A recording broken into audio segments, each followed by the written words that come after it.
చంద్రబాబు నాయుడు గారు దేవుడికి కూడా వెన్నుపోటు పొడవగలరని ఈ జీవో ద్వారా మనందరం కూడా తెలుసుకోవచ్చు.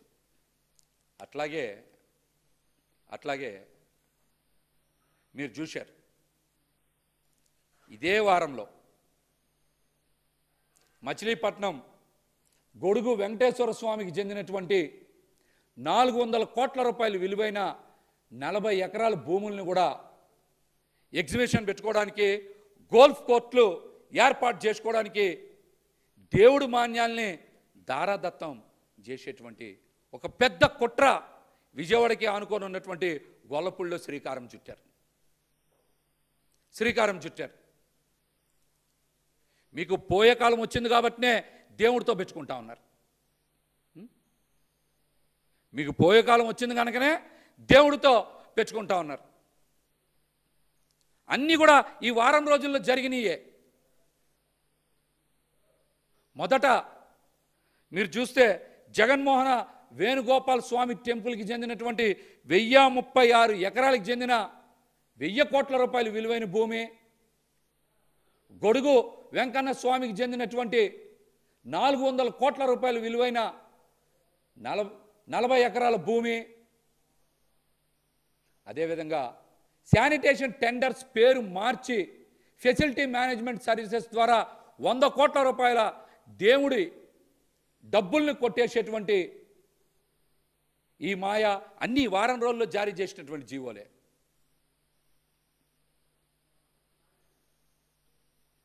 అలాగే పవన్ కళ్యాణ్ గారు కూడా తిరుపతిలోనే ఎక్కడున్నాను వారాహి డిక్లరేషన్ అని ప్రకటించారు. మరి వారాహి డిక్లరేషన్ పేరిట ఆలయాల్ని, హిందూ ధర్మాన్ని రక్షిస్తానని నాటకాలు ఆడి ఈ రోజున పవన్ కళ్యాణ్ గారు నిద్రపోతూ ఉన్నారు. రాష్ట్రంలో అనేక ఆలయాల్లో వరుసగా అపచారాలు జరుగుతూ ఉన్నా, దేవుడి భూములు కొట్టేస్తూ ఉన్నా, దేవుడి సొమ్ముని కాజేస్తూ ఉన్నా మీ వారాహి డిక్లరేషన్ ఎక్కడ పవన్ కళ్యాణ్ గారు? మీరు ఎక్కడ నిద్రపోతూ ఉన్నారు? సనాతన ధర్మమని పవన్ కళ్యాణ్ గారు మీరు ముసుగేసుకున్నది దేవాలయాల భూముల్ని, దేవుడి సొమ్ముని కొట్టేస్తున్న వాళ్ళకి అండగా నిలబడడం కోసమా?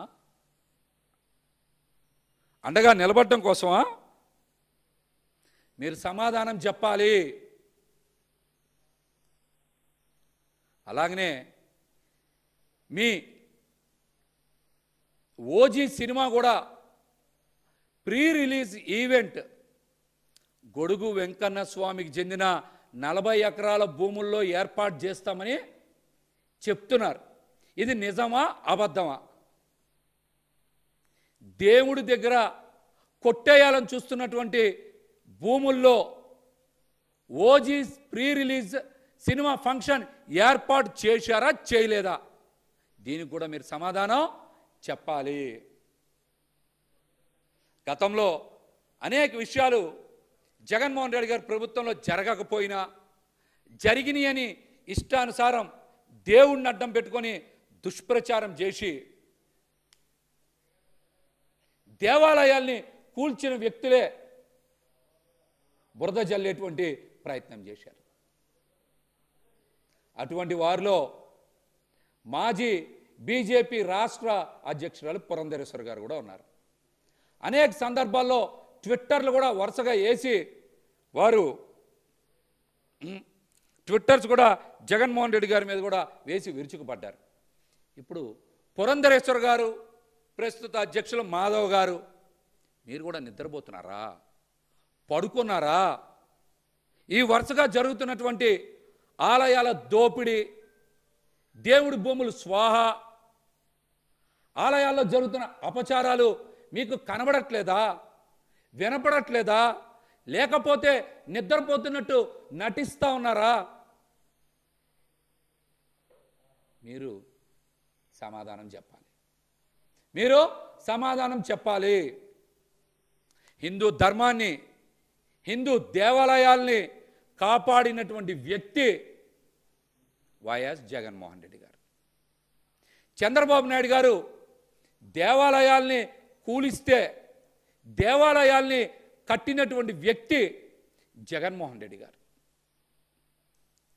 తిరుమల తిరుపతి లాంటి ఆలయ పవిత్రతని కాపాడి భక్తులకి విశేషమైనటువంటి సేవలు అందించినటువంటి వ్యక్తి వైఎస్ జగన్మోహన్ రెడ్డి గారు.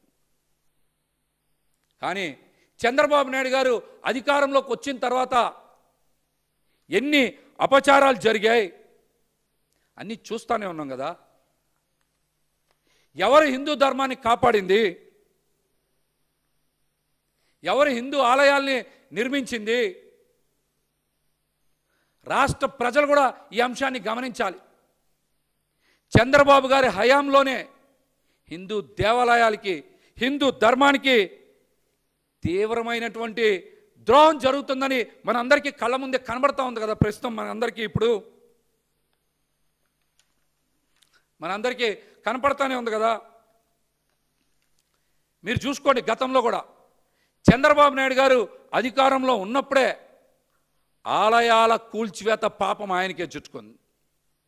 పుష్కరాల్లో తొక్కిసలాట పాపం, తిరుమలలో 1000 కాళ్ళ మండపం కూల్చివేత పాపం, టీటీడీ నిధుల దారి మళ్లింపు పాపం, తిరుపతిలో తొక్కిసలాట పాపం, హాతీరామ్ మఠం ఆస్తులు కాజేసే పాపం, తమిళనాడులో సదావర్తి భూములు కాజేసినటువంటి పాపం, శ్రీవారికి శ్రీ వెంకటేశ్వర భక్తి ఛానల్ ఎందుకని అడిగినటువంటి పాపం, సింహాచలంలో గోడ కూలి భక్తులు మరణించినటువంటి పాపం, శ్రీవారి లడ్డూపై విషప్రచారం చేసినటువంటి పాపం. ఇప్పుడు అధికారంలోకి వచ్చిన తర్వాత కూడా వరుసగా ఆలయాల మీద దాడులు జరుగుతూ ఉన్నాయి. ఇన్ని పాపాలు మూటగట్టుకున్నటువంటి చంద్రబాబు గారి ప్రభుత్వం దేవుడు మాన్యాలను కూడా వదలట్లా. వందల వేల ఎకరాలని దోచుకుంటూ మహాపాపానికి ఒడిగడుతూ ఉన్నారు. ఈ మహాపాపానికి రాబోయే ఎన్నికల్లో మీకు ఓటమి కాదు, మీ పార్టీ భూస్థాపితం చేసేలాగా దేవుడే అటువంటి కార్యక్రమాన్ని చేస్తారని కూడా ఈ సందర్భంగా తెలియజేస్తూ, ఖచ్చితంగా దేవాదాయ ధర్మాదాయ శాఖలో మీరు ఆస్తుల్ని కాపాడాలి.